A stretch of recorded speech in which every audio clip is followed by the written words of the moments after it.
Hello, my friends. BioWare has been caught with their hands in the cookie jar, and some people are demanding sources be named. Not good. Sounds like they're getting desperate. I think we're on the right track here. Let's take a look.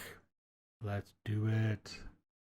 Hey everyone, it's Endymion, and we've now entered the part of the gaming discourse where people are now trying to attack, pull down, and destroy other YouTubers due to the nuclear level backlash games like Dragon Age and more are receiving. Yeah, BioWare is also scrambling to find these leakers, and I got some more news on numbers and that's kind of scary because those people, if they get found out, they're done. They're toast. They're cooked, as they say. of funny attempts to attack friends of the channel. And there's proof that BioWare has effectively erased Dragon Age's legacy out of jealousy. Let me explain all of this to you now. Firstly comes the BioWare nonsense. So, Smash JT, a friend of the channel, released a video recently where he was told by his contact at BioWare that they're currently scrambling behind closed doors trying to find out who leaked the info from the studio. Yeah. The leaks in question are things like I've said in previous videos from my insiders as well, which was that BioWare is a cult now. People who are white or straight men are often looked over almost exclusively to only hire people who aren't those things. Yeah, it's bad to be cis. BioWare, of course, is very mad that these leaks have gotten out, which I say good, because the game isn't doing well either. It's sitting at less than 30,000 players already on Steam as this video is being made anyway. That goes down every single day almost, I think. Smash also said that his BioWare insider told him that Veilguard has sold about 1 million copies so far, which is one of those yes but actually no situations. What I got told by my source is that this number is not sold copies to users, but simply units shipped, which is of course a completely different story. I'm not saying what Smash's insider said was wrong because they were right in what they were saying. Yeah, because there are a whole lot of people that made returns, so I don't think they're counting those. I think it was like 30,000 or something, or maybe no, it wasn't 300. I think it was like 30,000. It's a lot of returns. But what I hear is that these retail outlets cannot get rid of their excess stock of Veilguard at all. The game is currently selling for less trade-in value than Stellar Blade is right now, which is months old at this point. As Grumps pointed out in one of his more recent tweets, the future action plan for Dragon Age, it's pretty clear. They're going to celebrate their 1 million units sold, which is not sold, just shipped, but if and when any website runs this story, they will omit this information regardless. Even if Veilguard does eventually sell 1 million copies, which won't be at full price either way, the game is still well behind what it actually needs to sell to make its money back, never mind a profit. From what I'm told from insiders, there may be layoffs at BioWare in the future, but the current action plan is that EA will now funnel the entire studio to just work on the next Mass Effect, because which is going to be woke as all get out. They're already invested heavily into that next game. And it makes sense to push BioWare into a last hurrah to see if the studio can survive this next Mass Effect release. Because of course, in case you don't know, Amazon is now committing to a Mass Effect TV show in the future on their platform. And what better way to promote that show and build a new fan base and make tons of money in the process than to not only have the show come out, but a brand new game close to said release as well. By the way, Mass Effect 5, if you count Andromeda existing, at the very least, you may get an actual gameplay trailer by the end of 2025, but even then, I would honestly doubt it. This game has basically been in pre-production for years, as Veilguard was the priority since it was further along, of course. But as we and it's going to be stalled even more because they're going to get their woke little fingers into the script and everything, and things are all going to change, and it's going to morph into something horrible. I don't know. I don't have a lot of faith in the new Mass Effect. I hope that that team can isolate themselves from all this madness going on in BioWare, but I doubt it. We know from the last Mass Effect teaser release, the main character of this new game doesn't seem to be Commander Shepard, but it is an N7 operative of some kind. And based on the body shape, it's obvious that BioWare is, yet again, unsurprisingly, pushing another canon female protagonist in their flagship series, which they obviously tried to do with Veilguard as well, and yeah, that did not pan out. I have a lot of because in all the Mass Effects, you could either be Shepard as a male or Shepard as a female. They don't have to change the dialogue much, you know. Obviously, he, she, right? But I hope they. I mean, I don't care if they push the female character, but I hope they have the choice still to be male or female. Choice is king. Theories about Mass Effect's future? Hell, I have some videos from like 2021 on this channel when I first started. If you can watch them if you want to see my theories on it. But just caution while we're ahead, those videos are old and they have really bad audio and horrible music volumes. And overall, they're just not very good videos, but give me a break, alright? I didn't know what I was doing when I started YouTube. He's learned. He's good. His videos are great now. Anyway, I hope Mass Effect doesn't end up like Veilguard, but if I had to guess, I think their reception to Veilguard will absolutely scare BioWare into not going down a similar route like they did with that game when it comes to the next Mass Effect. I don't know. Or maybe they will just refuse to listen to criticism and will instead continue down this path, and it will just lead to BioWare finally and rightfully dying. Yeah, and then those franchises... They're going to double down. They have to. It's you see the progression, right? And there's no other future for Mass Effect. This can hopefully be revived in the future under more capable hands that aren't morons. I don't want BioWare to die, but it's very clear that the people there don't like me or want to make games. I mean, they were a great publisher and a great developer. You know, they were awesome. They made great games For me anymore. So it is what it is at this point, and the legacy media just continues to turn on BioWare. I mean, look at these articles.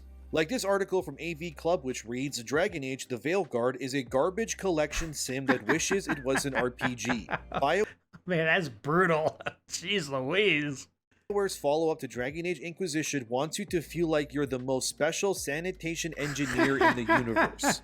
Yeah, it's safe to say that AV Club's writer here hated the game, and I really don't blame them. And of course, there's also PC Gamer, which had theirs titled, Dragon Age The Veilguard's leap forward in trans inclusion comes from a heartfelt place, but its problems left me feeling frustrated, angry, and tired. Wow. This article is pretty much the writer who identifies as non-binary saying that BioWare has not successfully given non-binary players the experience they wanted from a game like this. Right. Which kind of just spins us all around to what I...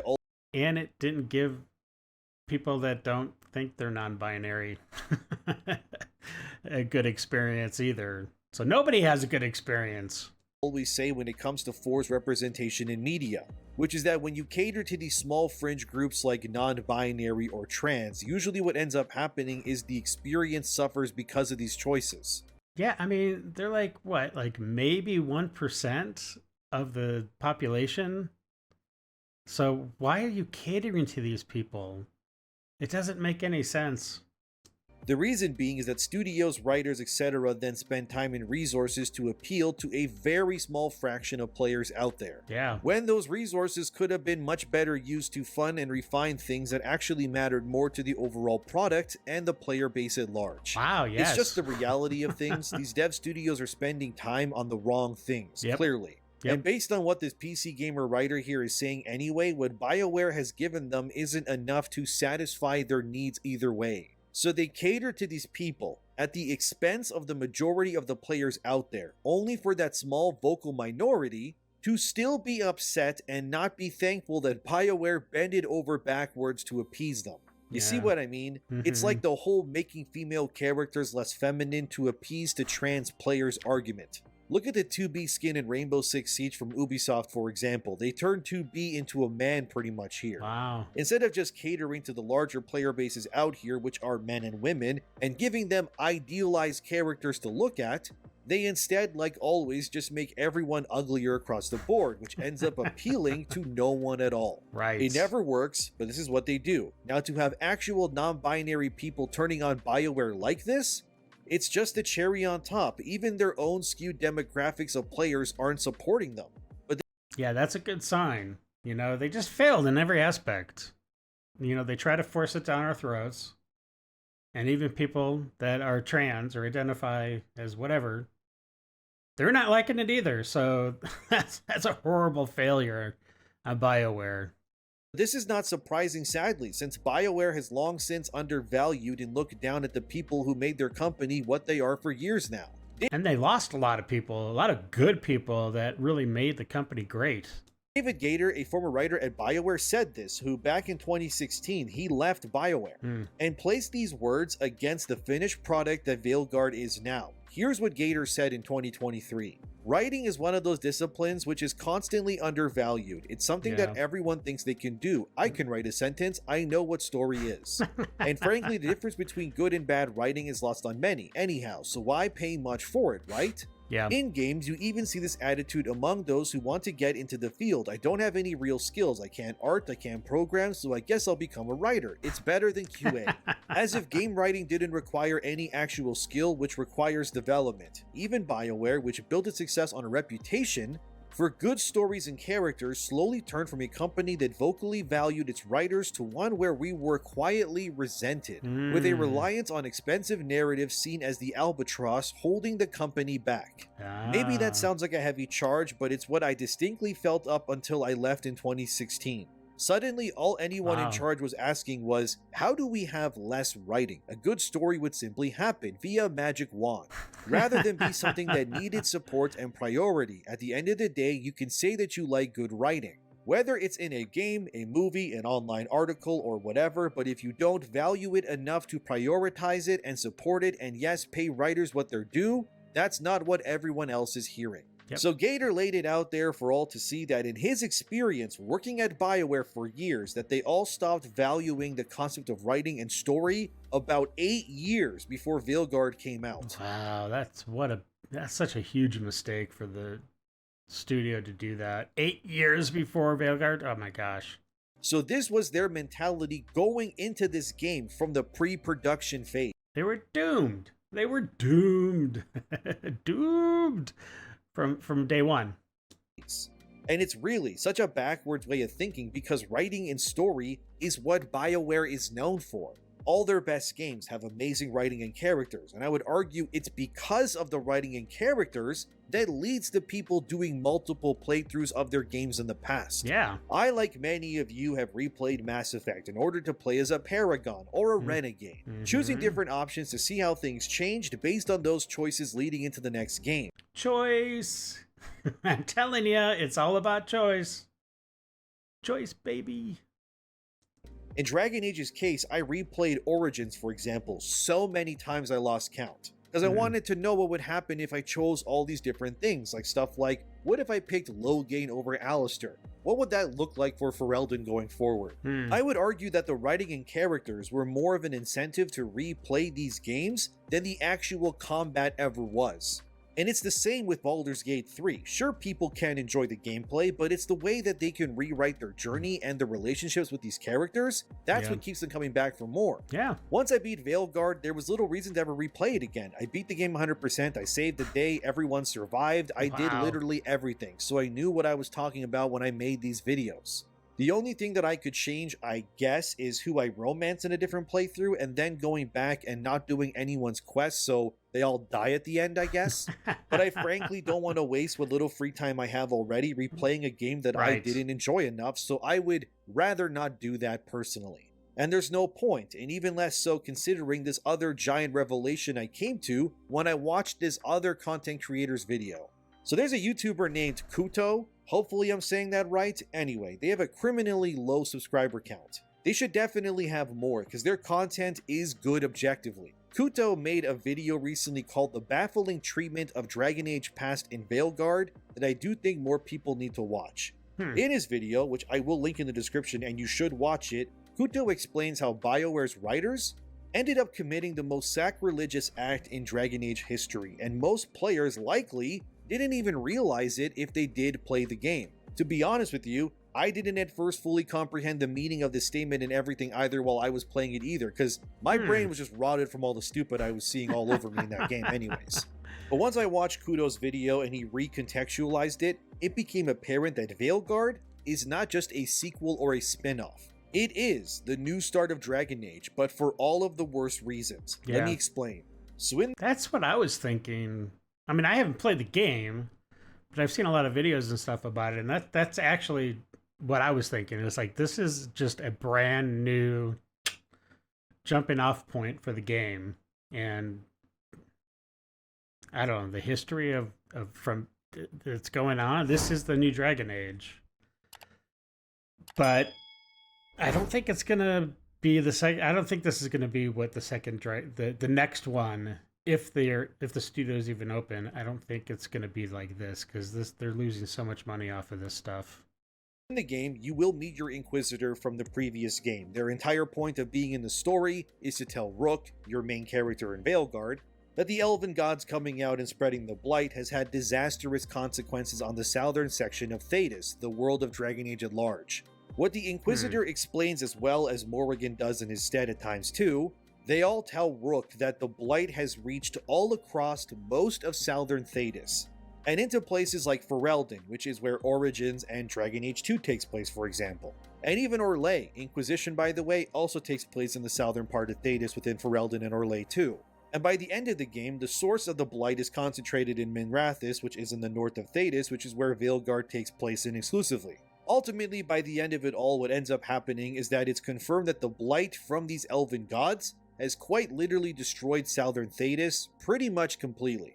And that means that every single city, settlement, whatever, that you, the player, fought to protect in Origins or 2 or Inquisition, it has all been effectively destroyed in Veilguard's story. Which means that what BioWare has done here is, instead of respecting your decisions from previous games, they instead opted to just destroy half of Thedas basically in order to make your choices from previous games quite literally meaningless. Yeah. So who got chosen as the Divine in Inquisition? Did Kirkwall survive the Blight? What happened to Skyhold? None of this matters, because all of this has essentially been completely and utterly decimated and erased off the face of the planet by the Blight that happens in Veilguard.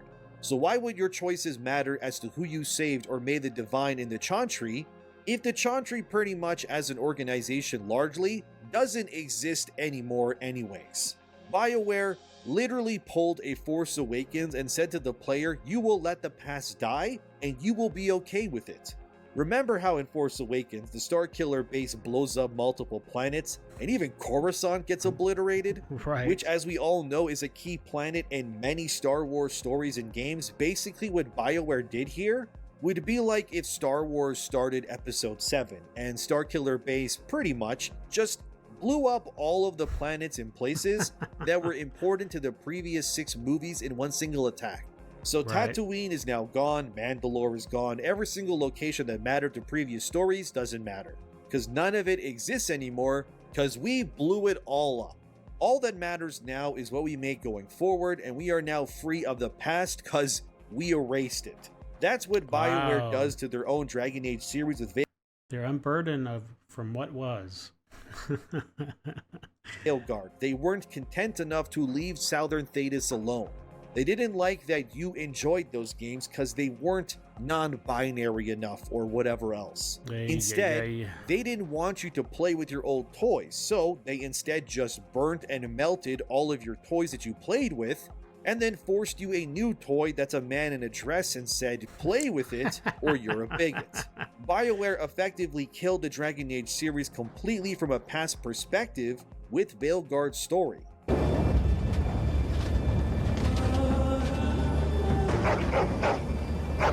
Nice.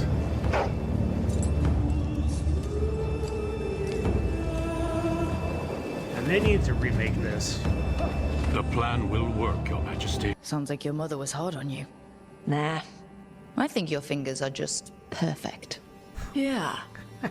So, Want to have sex? are you trying to have sex with me? It's so awkward. It's so awkward.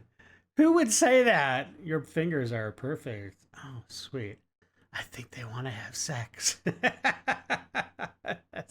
That's ridiculous.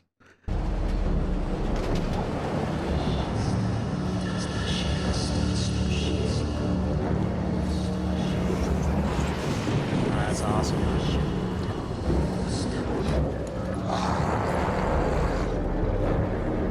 I had a buddy from school that I believe worked on the cinematics for this game. He worked at BioWare for a long time. He has left, I think probably because of all the woke idiocy that's going on in the studio. But yeah, Yeah, he worked on this stuff. It's pretty cool.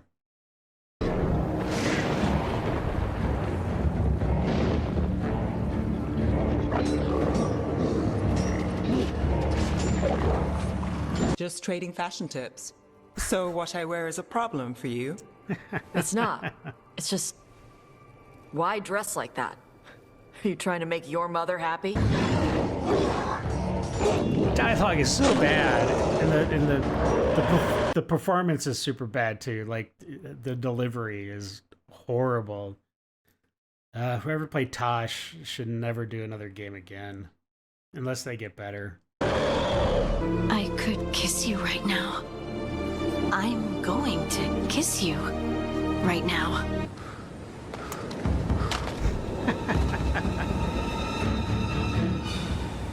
See, those guys aren't kissing.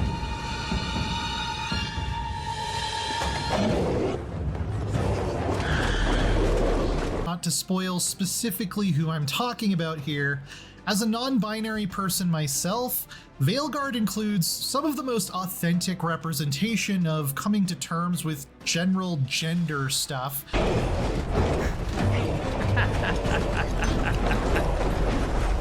Wow, what a stark contrast.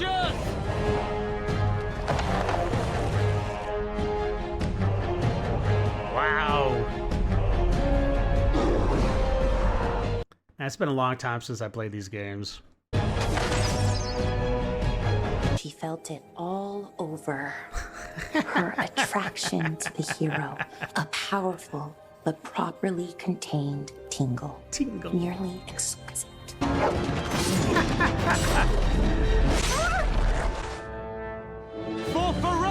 Unleash the dogs of war! Wow. How epic! It's like watching Lord of the Rings almost, you know? So what I'm hearing is, Tosh isn't into terrifying dark magic. It's not all terrifying.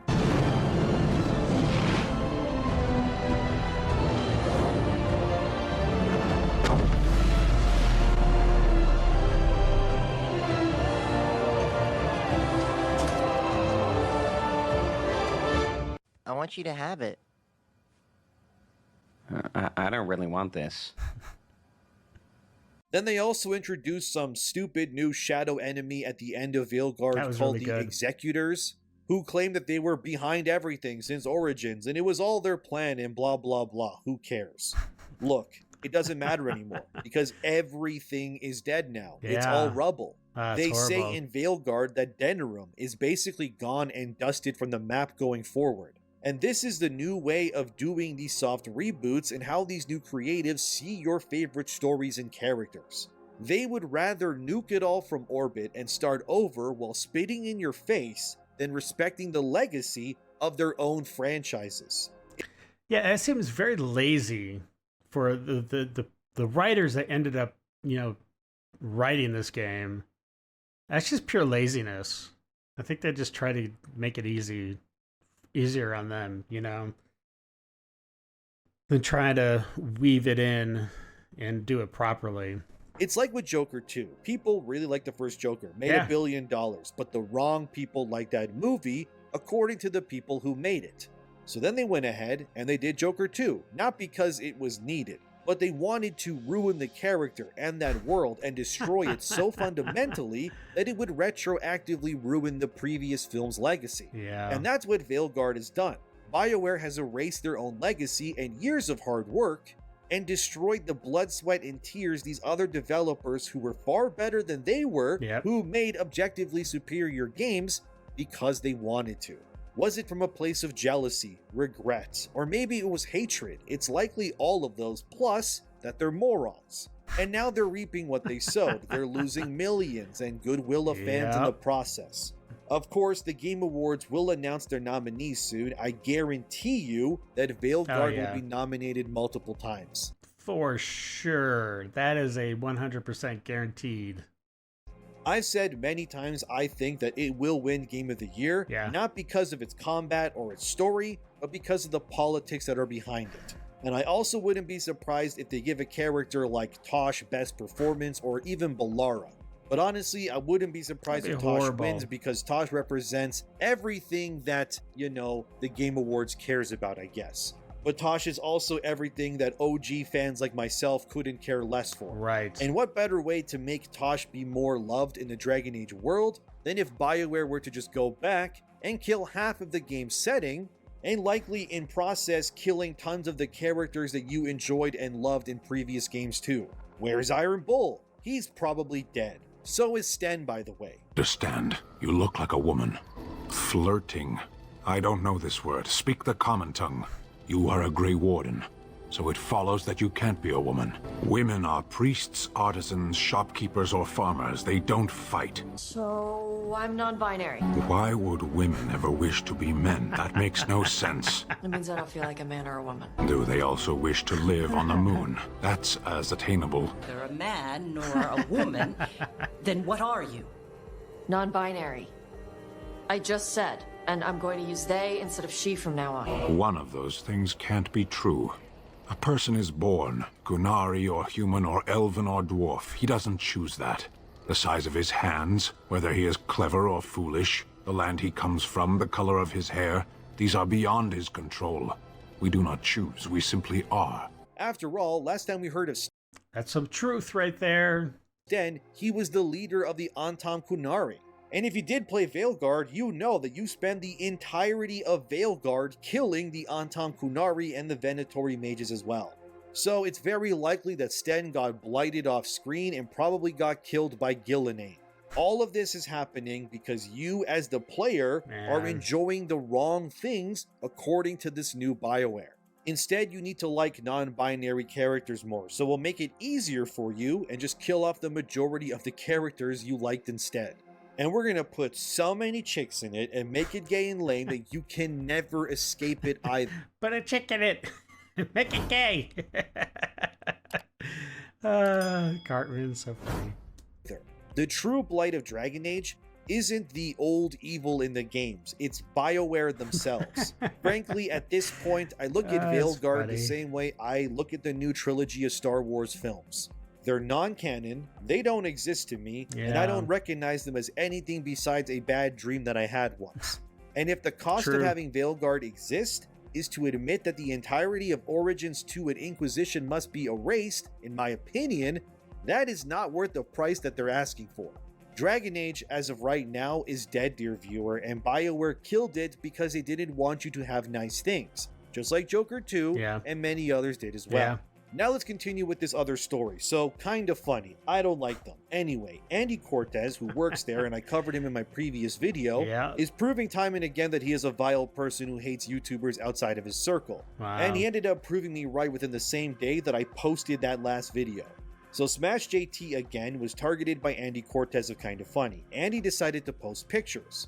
And this is going to be hard to show, but basically Andy alleged that he was given information showing that Smash JT liked to go on, adult websites and offer his wife up to other men while he watched it. Wow. This was not true, by the way. Andy did share screenshots of images. That's gotta be liable for something. That's horrible. Images with someone with Smash JT and the name Jeff in their username, which is Smash's real name. But it turns out the person who this name was attached to was actually some other user named Artslade. So they basically tried to frame Smash JT as some sort of degenerate, and it wasn't true and was proven false. Honestly, it's propaganda. It's propaganda. It's where it comes from. I can't even show you the other post because it literally has this Artslade guy's ugly naked wife in the picture, begging for other dudes to, do stuff. To his wife. I can't say it. I'm sorry. It's YouTube. Case in point, this was not Smash JT. Andy Cortez tried to smear Smash's name and he got caught in the act. What a scumbag. That dude is a straight up douche. If you really want the actual images and posts, I have them on my Twitter publicly. They're also on Smash JT's Twitter as well. So if you want to, you can go see all of those uncensored pictures and whatnot if you want to.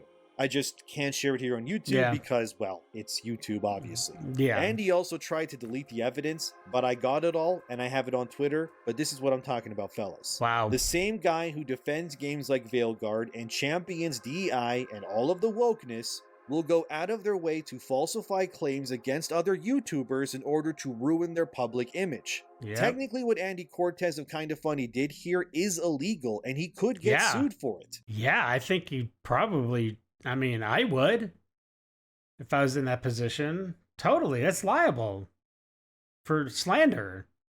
Probably. Or, you know, something. I'm not a lawyer. But, man, there's got to be something on the books, right? And I would be surprised if Greg Miller over there never does anything about it. He will probably just ignore it. But remember, Greg got rid of Colin Moriarty over a simple joke. Yet now he seems to be totally fine that his employee, whose name is Andy Cortez, is literally posting revenge, PORN, that is also fake to attack other YouTubers. But this is who we're dealing with. If it isn't out-of-touch developers that are ruining and erasing their own legacies to make way for their new age agendas, we now also gotta deal with woke yes men like Kinda Funny, whose channels are basically dead. I mean, we know that they have an agenda. Kinda Funny literally did a preview event recently on South of Midnight on their channel, which is a Sweet Baby Inc. game that Kim Belair, the CEO of SBI, worked on personally. These people are all in bed with each other, and they want to grift and... I really like the new scroll he's doing. It's way more dynamic than the old one. I like it a lot. Good job. Siphon money from companies as much as they possibly can to make themselves rich while also spewing actual garbage and ruining the franchises you love on purpose. Kinda Funny is garbage. They're a cancer that has long been living that employs people that post actual disinformation because they're mad that their channel is dying. And it would be a real shame if you shared this video to show other people just how awful Kinda Funny and Andy Cortez is for all to see. But that's what I got for you today. BioWare is attacked by non-binary journalists. Their own writers don't like them. They killed their own game setting because they're idiots, and Kinda Funny keeps proving that they're dummies. Thank you for watching. Subscribe. Thanks to my patrons and members. Have a wonderful day, and I'll see you in the next one. All right. Wow, that was really good. Man, BioWare, what are you doing, man? Like, why would you do that? I don't understand why you would just simply erase everything that was Dragon Age and literally make a brand new Dragon Age and try to go forward with this. Now they've got to do something like some kind of dimensional rift or something, like create this weird alternate reality or something and get it back to what Dragon Age was and when it was great. All right. Well, listen, if you love, that might be too strong of a word, but if you like my reactions, please consider subscribing, and please leave your messages, your description, not your descriptions. My gosh, I think I'm drunk. Your comments down below. I really do like to hear from you. So until the next video, have a great day, stay safe, and we'll catch you later. Okay, bye. I got nightmares in my head, I fear. Let the thoughts build up until I can't hear.